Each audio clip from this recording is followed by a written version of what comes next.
Hey guys, today's video is going to be an empties video. It's been about 3 months since I did my last one, so it's about time to do another one, and my little Sephora box is pretty much full. You know the drill with these videos. I'm just going to reach in at random because I try and organize them in like hair care, skin care, and then it just ends up getting messed up. So I'm done trying to do that. We are just going to jump right into the bin. The first thing on top here is a Bath & Body Works shower gel. This is a Vanilla Bean Noel. I just finished this a few days ago. It smells so delicious. I absolutely love this scent. I got it for Christmas and I'm just finishing it now. The scent is fresh vanilla bean, sugar cookies, and whipped cream, and it definitely is. It's super sweet, but it's not a really strong scent, so it's not like sickly, but it's definitely a sweet smell and it does linger on your skin. So if you don't like anything like that, I wouldn't get this one, but if you are into that and when the holiday season comes around again, definitely pick this up. I will definitely be getting another one. This is a little sample of the LUSH Gorgeous Facial Moisturizer. I used this for a little bit, but I felt like it was clogging my pores. I did use the sample up on Max though. He has been struggling with really dry skin across his nose and onto his cheeks for the most part, face-wise.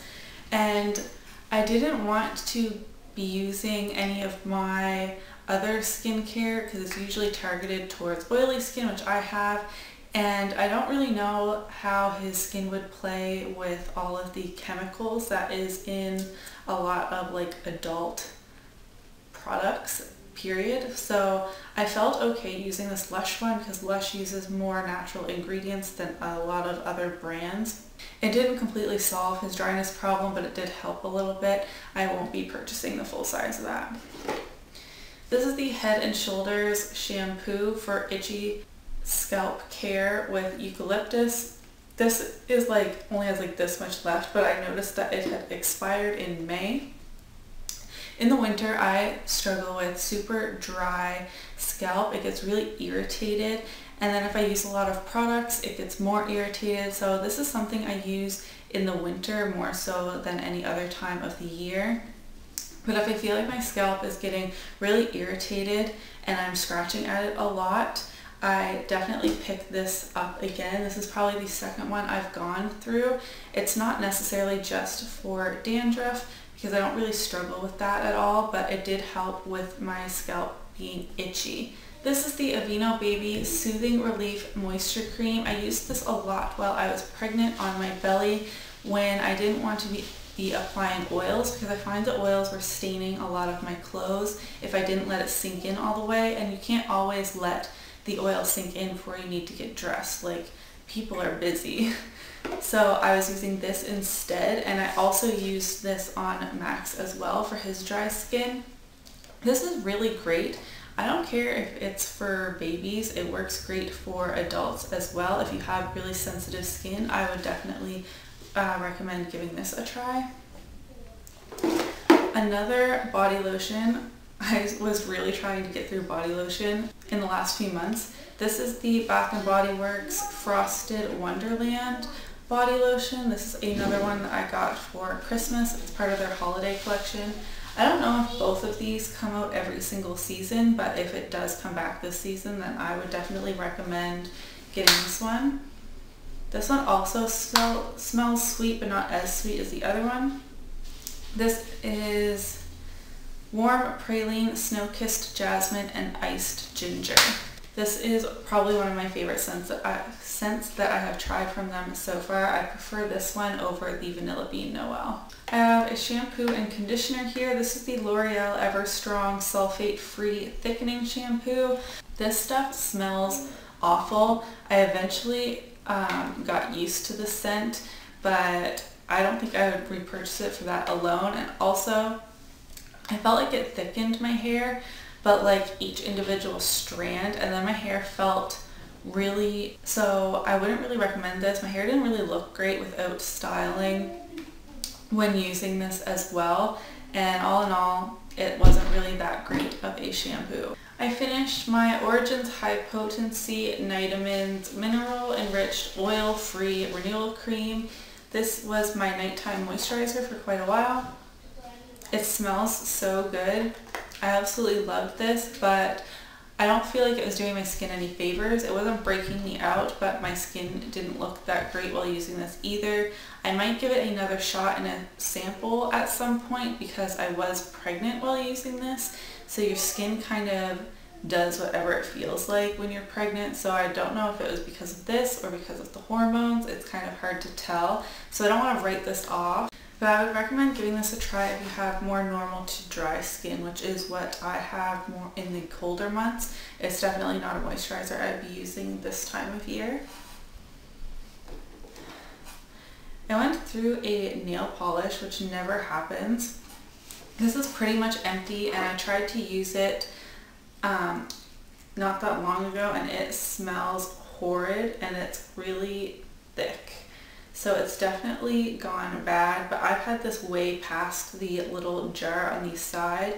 Sally Hansen's Xtreme Wear nail colors are some of my favorite formula from the drugstore especially. These are really great, and I will probably pick up a few more shades. This is in the color Mellow Yellow, but I really loved this pale yellow color for the springtime. I went through the Body Shop Chamomile Sumptuous Cleansing Butter. This stuff is amazing at removing makeup. It's quite affordable compared to others. Right now I have the Clinique Take the Day Off Balm, and I feel like I like this one just as much, so I'm probably going to repurchase this one over the Clinique one because the Clinique one is much more expensive. This is the Maybelline The Rocket Volume Express Mascara. I liked it, I used it. It has a rubber wand that I'm not that big of a fan of. It reminds me of like the Clump Crusher by CoverGirl. It's like a short, fat, rubberized wand. It didn't really impress me that much, probably won't repurchase. My L'Oreal True Match foundation in W2 has expired. Instead of risking it, I already have acne prone skin.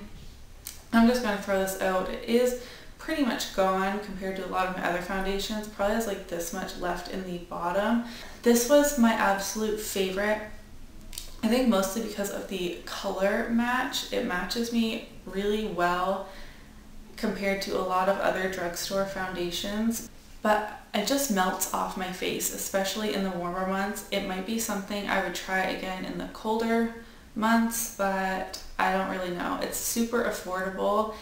I finished off a rollerball. This is the Dolce & Gabbana Light Blue perfume. I've had this for years and just really tried to finish it up, and I finished it just last week actually. It is a really fresh, clean smell. Definitely reminds me of summer, but not in a beachy way. Just in a like light, airy kind of way. I would consider repurchasing this, but I have a ton of perfumes that I really would like to try, so it's not high on my list to repurchase, but I would consider it in the future. I went through the Jor'el Parker, the original Fango Mud Therapy Mask. This came in an Ipsy. It has sweet almond oil, avocado oil, green tea, antioxidants, and volcanic ash minerals. This was great for my problematic skin. If I can find where to buy it, I would consider purchasing it again. It was great at kind of getting all the gunk out of my pores, and then as you are washing it off, you can definitely tell the volcanic ash minerals were kind of exfoliating your face at the same time, but it didn't leave my skin dry because of all the oils in it. It is just a great all-around mask. This is the Dior Iconic Overcurl Mascara. This is just a sample. This is the first luxury mascara I've tried, I believe, and I wasn't blown away. It has a bristle fiber brush, which is what I like usually, and it has this curve in it which really does grab a hold of your lashes and push them up, but I didn't find my lashes kept a curl with this, and the final result wasn't mind-blowing, so I'm definitely not going to be purchasing the full size of this because it is so expensive. This is the Hey Honey 24/7 Honey Day and Night Moisturizing Cream for all skin types. I also got this in an Ipsy. I'm trying to get through a bunch of samples because it was cluttering my space. This was really great, just a basic moisturizer. I used this day or night. Not something I would go to my way to purchase because, I don't know, it wasn't mind-blowing, but it was a really good basic thing. I threw this in my travel bag whenever I went somewhere. I used a Dr. Dennis Gross Alpha Beta Ultra Gentle Daily Peel. My skin looked amazing after using this, and then I looked it up on Sephora and it's super pricey. But I used this when my skin was having major issues and it cleared it up pretty well. I mean, as much as something can clear your skin in one use. My skin felt super soft. I definitely prefer chemical exfoliants like this and the next product I'm going to talk about over physical exfoliants. This is the Pixi Glow Tonic Exfoliating Toner. This was great, but I prefer my Clinique toner that I talked about in my last Empties, so I'm definitely going to go ahead and repurchase the Clinique one. This is a more affordable option though, and it was really good. The last product I have to talk to you guys about is the Clinique All About Eyes Eye Cream. I just finished this up. It was just alright. I mean, it hydrated my under eyes, but I still had my little fine lines that my concealer likes to settle into, even if I use this during the day. If you don't have any kind of problem areas under your eyes, then I would say go for it if you're just looking for hydration only. But this says it reduces circles and puffs, and I didn't really find that it did that, but maybe my under eyes are just a little too much for this eye cream to handle because I'm getting up a million times a night with a new baby. That could be part of it. So this isn't really something that I'm going to be repurchasing. So that was everything I've used up over the last 3 months or so. Let me know in the comments below what was the most recent product that you used up, and I'll see you in my next video. Bye!